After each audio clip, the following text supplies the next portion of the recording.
ಅಂದರೆ ನಿನ್ನೆ night guard ಸೆಕ್ಷನಲ್ಲಿ ಬಂದು ಎಲ್ಲೂ ರೂಮ್ ಸಹ ಸಿಕ್ಕಿರಲಿಲ್ಲ. ಆ ಟೈಮಲ್ಲಿ ಅಚಾನಕ್ಕಾಗಿ ಇಲ್ಲೊಂದು ರೂಮ್ ಸಿಕ್ತು. ಸೊ ಇದು ಒಂದು ಈ ರೂಮ್ಗೆ ಬರೀ 900 ರುಪೀಸು. ಒಳ್ಳೆ ವ್ಯೂ ಇದೆ, ಹೊರಗಡೆ ಆ್ಯಕ್ಸಸ್ ಇದೆ. ಸೊ ಹಾಗೆ ನೋಡ್ತಿರ್ಬೋದು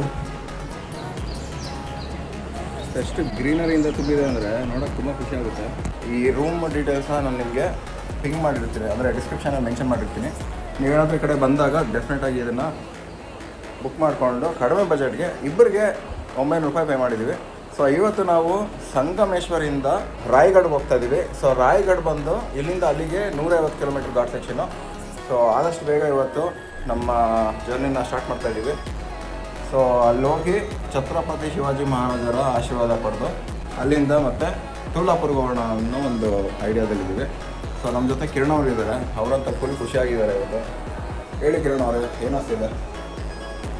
ಎಕ್ಸೈಟ್ಮೆಂಟ್ ಇದೆ, ತುಂಬ ಖುಷಿ ಆಗ್ತಿದೆ. ಫುಲ್ ಗಾರ್ಡ್ ಸೆಕ್ಷನು, ಸಖತ್ ಮಜಾ ಇದೆ. ಎಲ್ರಿಗೂ ನಮಸ್ಕಾರ, ನಾನು ನಿಮ್ಮ ಪ್ರೀತಿಯ Raghavendra. What's up my heroes and heroines. Welcome to my another epic vlog, Sindhudurg to Raigad day 3.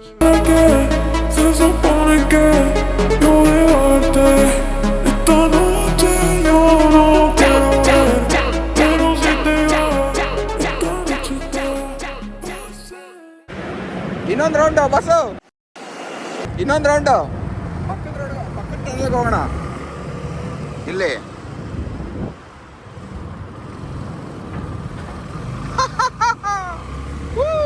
ಇನ್ನೊಂದು ರೌಂಡು.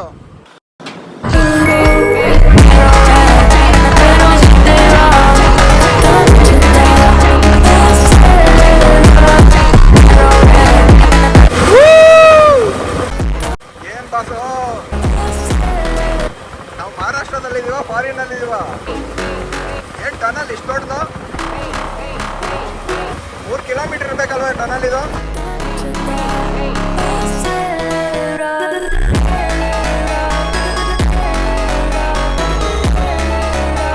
Super bro.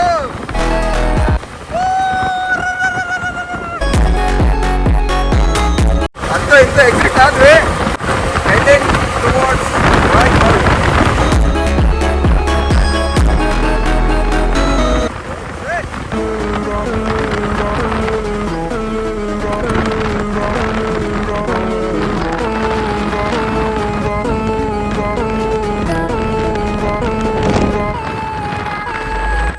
ಕಣ್ಣೆಂಬ ಕ್ಯಾಮರಾದಲ್ಲಿ ಒಡೆದ ನಿಮ್ಮ ಭಾವಚಿತ್ರ ಹೃದಯವೆಂಬ ರೀಲಿನಲ್ಲಿ ಅಚ್ಚಾಗಿ ಉಳಿಯಲಿ.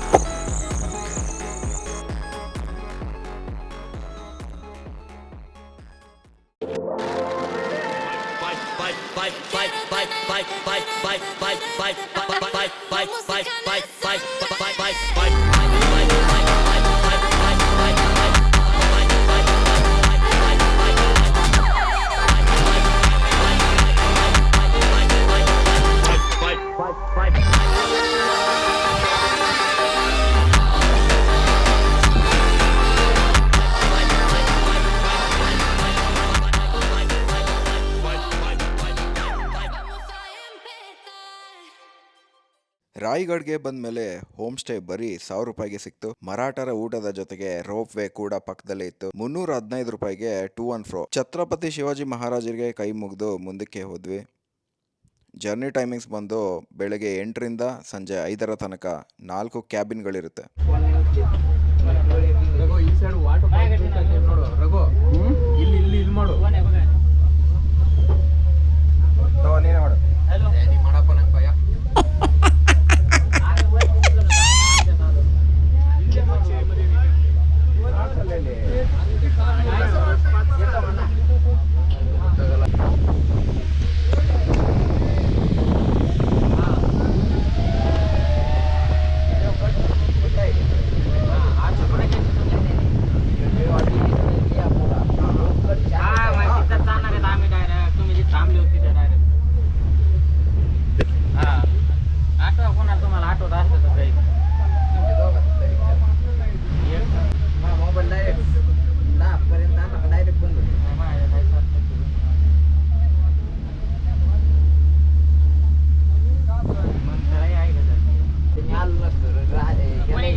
ಇರಪ್ಪ ಮತ್ತೆ ನನಗೆ ಬಾಯಿ ಬಂದ ಜೀವನ ನನಗಿಲ್ಲಿ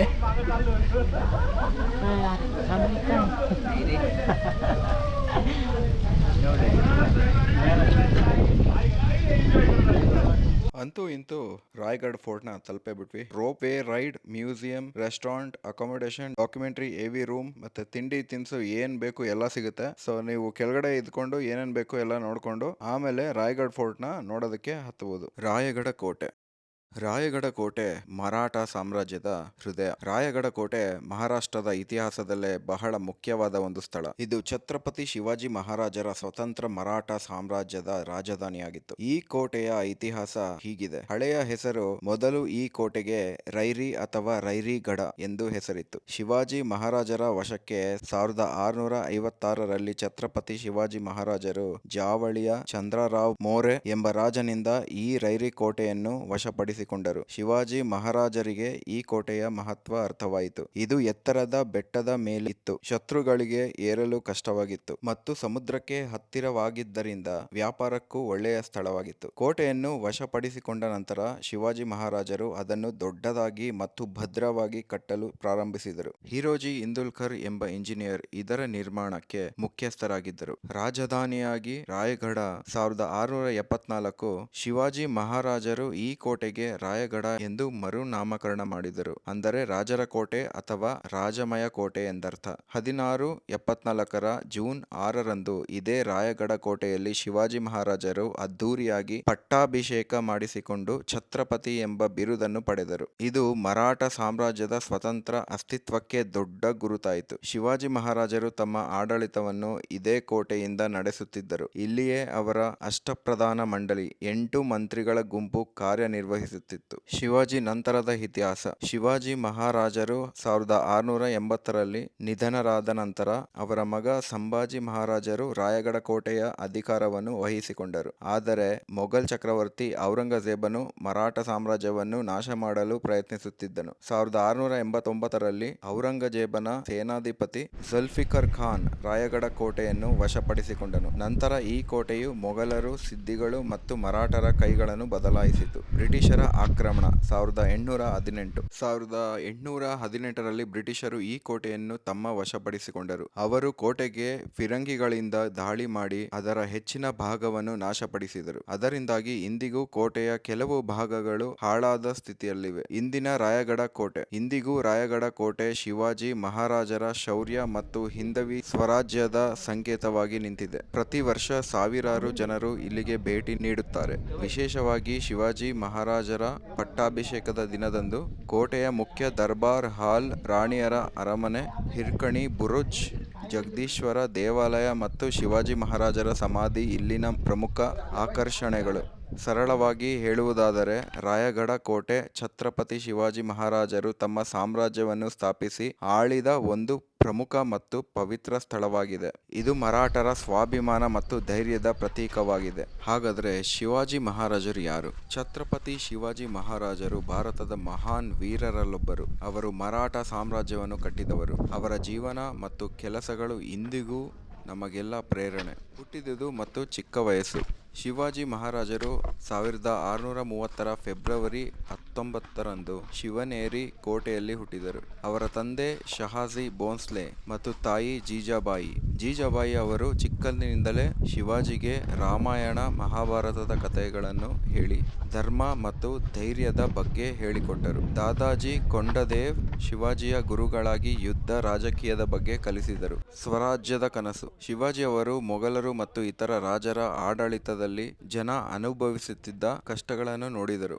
ತಮಗಾಗಿಯೇ ಒಂದು ಸ್ವತಂತ್ರ ರಾಜ್ಯ ಕಟ್ಟುವ ಕನಸು ಕಂಡರು. ಇದಕ್ಕಾಗಿ ಅವರು ತಮ್ಮ ಸ್ನೇಹಿತರು ಮತ್ತು ಸಾಮಾನ್ಯ ಯುವಕರನ್ನು ಸೇರಿಸಿಕೊಂಡು ಸಣ್ಣ ಸೈನ್ಯ ಕಟ್ಟಿದರು. ಕೋಟೆಗಳನ್ನು ಗೆದ್ದಿದ್ದು ಹೇಗೆ? ಶಿವಾಜಿ ತಮ್ಮ 16ನೇ ವಯಸ್ಸಿನಲ್ಲಿ ತೋರಣ ಕೋಟೆಯನ್ನು ಗೆಲ್ಲುವ ಮೂಲಕ ತಮ್ಮ ಕೆಲಸ ಶುರು ಮಾಡಿದರು. 1646 ಆಮೇಲೆ ಕೊಂಡಾಣ, ಸಿಂಹಗಡ, ರಾಜಗಡ, ಪುರಂದರ ಹೀಗೆ ಅನೇಕ ಕೋಟೆಗಳನ್ನು ಗೆದ್ದರು. ಇದರಿಂದ ಬಿಜಾಪುರ ಸುಲ್ತಾನರು ಮತ್ತು ಮೊಘಲರಿಗೆ ಭಯ ಶುರುವಾಯಿತು. ಆರಂಭವಾಯಿತು. ಅಫ್ಜಲ್ ಖಾನ್ ವಧೆ 1659. ಬಿಜಾಪುರದ ರಾಜ ಶಿವಾಜಿಯನ್ನು ನಿಲ್ಲಿಸಲು ಅಫ್ಜಲ್ ಖಾನ್ ಎಂಬ ದೊಡ್ಡ ಸೇನಾಪತಿಯನ್ನು ಕಳುಹಿಸಿದ. ಅಫ್ಜಲ್ ಖಾನ್ ಶಿವಾಜಿಯನ್ನು ಮೋಸದಿಂದ ಕೊಲ್ಲಲು ನೋಡಿದಾಗ ಶಿವಾಜಿ ತಮ್ಮ ಬುದ್ಧಿವಂತಿಕೆಯಿಂದ ವಾಘ್ ನಖ್ ಹುಲಿ ಉಗುರು ಬಳಸಿ ಅಫ್ಜಲ್ ಖಾನ್ ನನ್ನು ಕೊಂದರು. ಇದರಿಂದ ಶಿವಾಜಿಯ ಹೆಸರು ಎಲ್ಲ ಕಡೆ ಹರಡಿತು.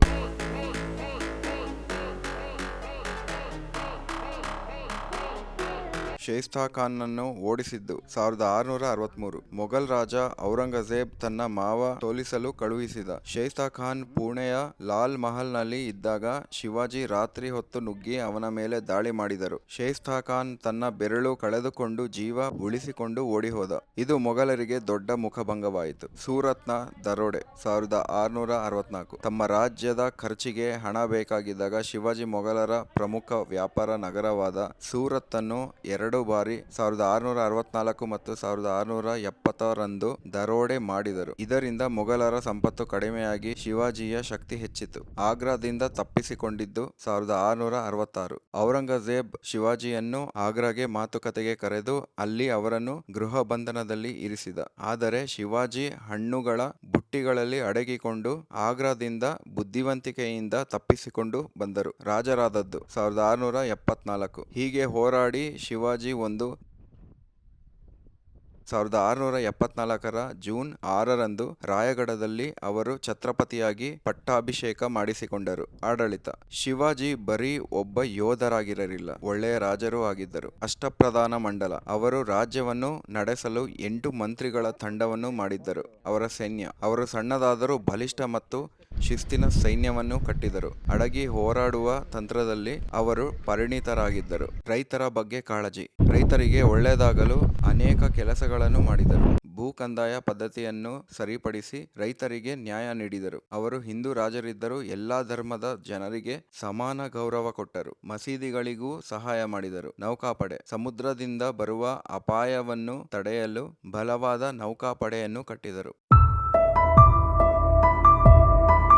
ನಿಧನ. ಛತ್ರಪತಿ ಶಿವಾಜಿ ಮಹಾರಾಜರು 1680 ಏಪ್ರಿಲ್ 3 ರಾಯಗಢದಲ್ಲಿ ನಿಧನರಾದರು. ಶಿವಾಜಿಯ ಪಾಠ. ಶಿವಾಜಿಯ ಮಹಾರಾಜರು ಒಂದು ರಾಜ್ಯವನ್ನು ಕಟ್ಟಿದ್ದು ಮಾತ್ರವಲ್ಲ, ದೇಶ ಪ್ರೇಮ, ಧರ್ಮನಿಷ್ಠೆ, ಧೈರ್ಯ ಮತ್ತು ಒಳ್ಳೆಯ ಆಡಳಿತದ ಬಗ್ಗೆ ನಮಗೆ ಪಾಠ ಕಲಿಸಿದರು. ಅವರ ಜೀವನ ಇಂದಿಗೂ ಅನೇಕರಿಗೆ ಸ್ಫೂರ್ತಿಯಾಗಿದೆ.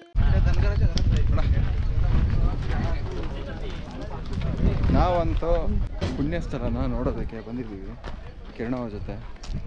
ಕಿರಣ ಅವರು ಫುಲ್ ಎಂಥೂಸಿಯಾಸ್ಟಿಕ್ ಆಗಿ ಕಾಣಿಸ್ತಾ ಇದ್ದಾರೆ ಇವತ್ತು. ಏನಂತೀರಾ ಬ್ರೋ? ಬ್ರೋ ಎಲ್ಲಕ್ಕಪ್ಪ ಮೇಲತ್ತಕ್ಕಾಗಲ್ಲ, ಫುಲ್ ಮೆಟ್ಲು. ಕಿರಣ ಅವರೇ ಸಾಕು. ಕಿರಣ ಅವರೇ,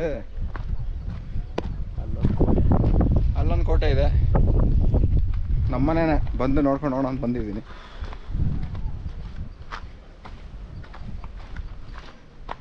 ಈ ಪುಣ್ಯ ಸ್ಥಳನ ನಿಮಗೆ ತೋರಿಸೋ ಒಂದು ಪ್ರಯತ್ನ, ಚಿಕ್ಕದಾದ ಕಿರು ಪ್ರಯತ್ನ ಅಷ್ಟೇ.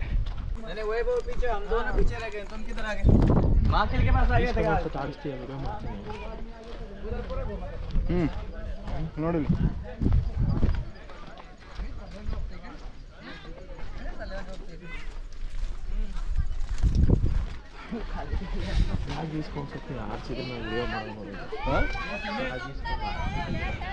ಇದು ಪಿರಮಿಡ್ ಥರ ಇದೆಯಲ್ಲೋ, ಕಾಣಿಸ್ತಾನೆ ಇಲ್ಲ ಇಲ್ಲಿ.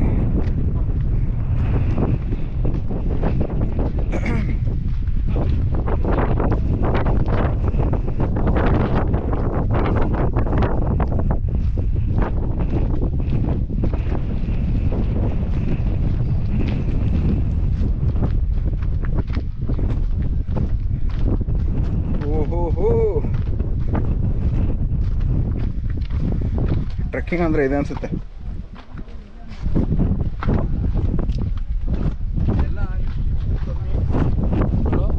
ಅಲ್ಲಿ ಬೇಕಾದ್ರೂ ಅಲ್ವಾ? ಅದೆಲ್ಲ ನೋಡಲ್ಲಿ 1-2 ವಾಟರ್ ಫಾಲು.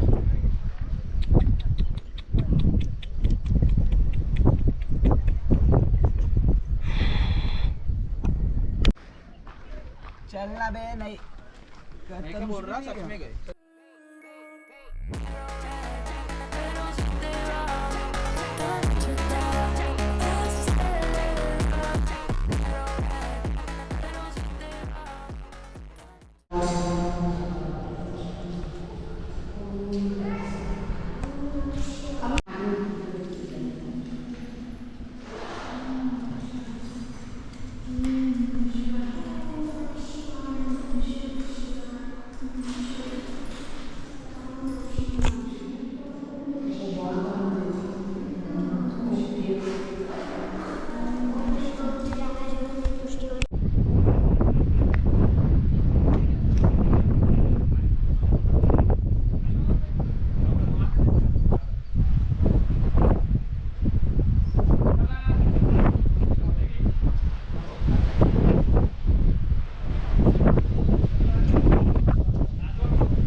अरे पुण्याला किती फोटो ए धर पटकन एक काढू दे मला ए गाडी काढ बस जाणे काय